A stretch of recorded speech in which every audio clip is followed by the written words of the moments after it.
So in this episode, we're going through the book Education for Life by J. Donald Walters, and just kind of highlighting different points that are brought out there and me sharing my own personal experience of learning these things.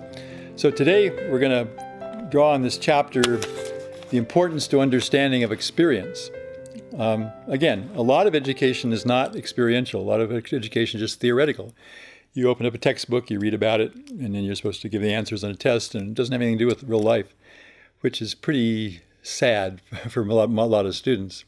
So in this book, he talks about a different scenario about how to emphasize the experiential aspect in any learning. So the passage here is, he's talking about teaching qualities, which my story will go with. It's difficult, even in the most ordinary situations, to avoid artificiality when seeking to convey direct experience to a child. The very act of saying, now we're going to experience how and why it is good to forgive others, not only creates a false situation, but also encourages a merely superficial response. So the job of the teacher, in this case, is to recognize a situation where it's possible to make the learning experiential. So in this scenario, we've been working on equality in class of cooperation. It's a very common thing that not only children need to learn, but adults as well. But we'd been doing the best we could in a kind of a, quote, artificial way of, we read stories about cooperation. We had discussions about cooperation. I might even ask them to write a paper on it. I don't remember. They were pretty young, so I probably didn't. But these were, children were about 9 to 11 years old, I guess. But we had talked about it, so at least the seed was planted there. So this one day, it snowed, and where we live, snow is really rare. So of course, the excitement level went, right up to the roof with the kids. They wanted to go outside and they wanted to play in the snow. And I thought, oh, sure, okay, yeah, this is special. Go ahead, go on outside and have a special recess.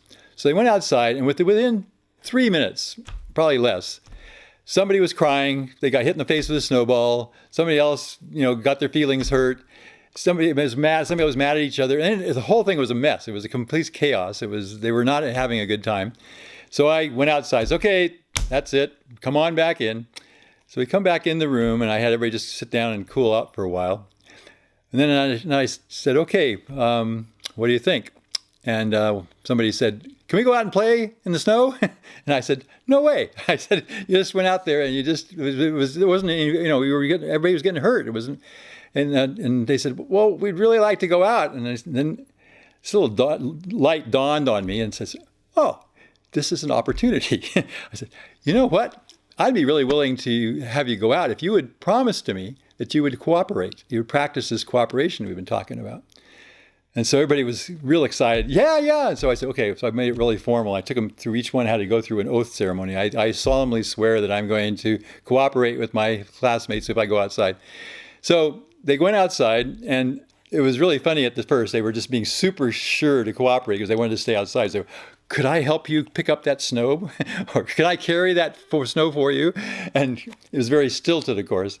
But they gradually started to relax. And then they just started having fun. They started creating little castles together. They started creating sculptures. And I mean, the architecture was one of the things that changed. The first time they were all hiding behind things, trying to protect themselves. This time it was very open, very flowing. So I let it go on for like 20 minutes. And I finally said, okay, come on in. And so everybody came in. And I just said, well, what do you think? Who preferred the first recess? Nobody raised their hand. I said, who liked the second recess? Everybody raises their hand. I said, what happened? What was the difference? And they said, well, we tried to cooperate, and it made it more fun. And I said, yeah, I think that's the reason we try to cooperate with each other. And they learned it. I mean, because for the rest of the school year, we had another 6 months in the school year. I never had to say a word. Every recess, they were operating in cooperation. They'd really learned the lesson because it was experiential.